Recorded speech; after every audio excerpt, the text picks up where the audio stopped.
Hello my dear students, next question number 17 हमारे पास में है सेक्शन बी का। अब यहाँ से हर क्वेश्चन 2-2 मार्क का है। ओके, और ऐसे हमारे पास 5 क्वेश्चन होंगे। हम क्वेश्चन नंबर 17 सबसे पहले देख रहे हैं। क्वेश्चन नंबर 17 में गिवन है a platinum surface having work function 5.63 electron volt is illuminated by monochromatic source of 1.6 into 10 raised to power 15 kilohertz.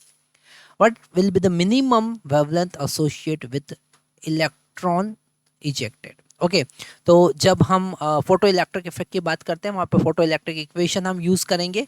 Okay, हम लिखेंगे जो फोटोन का एनर्जी है h into nu is equal to work function 5 plus kinetic energy, और यहाँ से हम kinetic energy find करेंगे और उस काइनेटिक एनर्जी की हेल्प से हम वेवलेंथ फाइंड करेंगे इलेक्ट्रॉन की। ओके, तो जो इलेक्ट्रॉन इस काइनेटिक एनर्जी से मूव कर रहा है उस इलेक्ट्रॉन का वेवलेंथ क्या होगा वो हम फाइंड करेंगे। तो सबसे पहले काइनेटिक एनर्जी फाइंड करते हैं। Kinetic energy is equal to h into या फिर h c by lambda minus 5 हम लिख सकते हैं, है ना।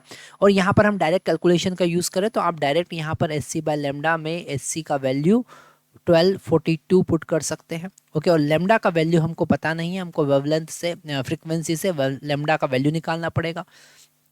तो लेमडा जो भी इंसिडेंट रेडिएशन है उसका लेमडा, उसका वेवलेंथ होगा c बाई फ्रीक्वेंसी न्यू। तो c का वैल्यू यहाँ पर कितना है? c का वैल्यू हमको पता है 3 इंटू 10 टू पावर 8 होता है। और न्यू फ्रीक्वेंसी कितना है? फ्रीक्वेंसी यहाँ पर है 1.6 इंटू 10 टू पावर 15। तो हम इसे लिख सकते हैं 30 divided by 16 into 10 to power -7, मतलब कि 3000 डिवाइडेड बाई 16 नैनोमीटर हम लिखेंगे। ये जब फार्मूला हम यूज़ करते हैं, डायरेक्ट वैल्यू जब यूज़ कर रहे हैं तो हमें नैनोमीटर में वेवलेंथ रखना पड़ता है। तो यहाँ पे नैनोमीटर में हमने वेवलेंथ रखा 1242 divided by 3000 divided by 16। Okay, तो ये हमने यहाँ पर नैनोमीटर में वैल्यू रखा। जैसे अगर आपके पास में लेमडा नैनोमीटर है ना का अगर फोटोन है तो उसका एनर्जी कितना होगा, है ना।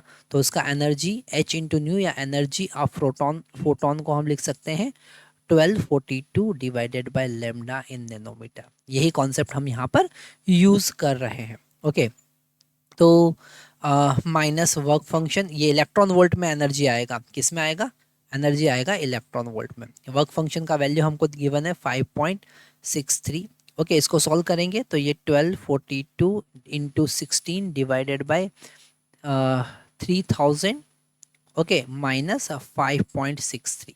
ओके, आगे सॉल्व करते हैं। 3 से इसको कैंसिल करेंगे तो 414 into 16 divided bye 1000, okay, minus 5.63।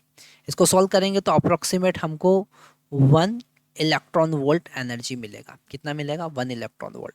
और इससे एसोसिएटेड लेमडा की अगर हम बात करें तो यहाँ पर h हम लिख सकते हैं kinetic energy. This energy of electron will behave like energy of photon. Okay, तो वो पार्टिकल के जैसे बिहेव करेगा तो उसका एनर्जी होगा, this kinetic energy should be equal to h c by lambda. तो यहाँ पर हम लेमडा फाइंड करेंगे, इसे लेमडा डैश लिख सकते हैं। तो लेमडा हम यहाँ पर लेमडा डैश फाइंड करेंगे h c by energy. Energy यहाँ पर कितना है? 1 इलेक्ट्रॉन वोल्ट। और एच सी का वैल्यू कितना है? 1242 डिवाइडेड बाई 1, और ये आएगा आपका नैनोमीटर में। ठीक है, तो हमारे पास आंसर आया 1242 नैनोमीटर। ओके, ये बिल्कुल करेक्ट आंसर होगा 1242 नैनोमीटर। यहाँ पर हमने मैक्सिमम शॉर्टकट यूज़ किए, मैक्सिमम डायरेक्ट वैल्यू हमने यूज़ किया, और यही हमें कॉन्सेप्ट यूज़ करना चाहिए क्योंकि हमारे पास केवल 2 नंबर है। अगर डायरेक्ट ज़्यादा कैलकुलेशन, लंबे कैलकुलेशन आप यूज़ करेंगे तो टाइम ज़्यादा कंज्यूम होगा। इसलिए आप शॉर्टकट यहाँ पर जो हमने डायरेक्ट वैल्यूज़ लिए हैं वो आप यूज़ करके फटाफट आंसर ला सकते हैं, और ये डेफिनेटली सही होगा। इससे आपको पूरे मार्क्स मिलेंगे।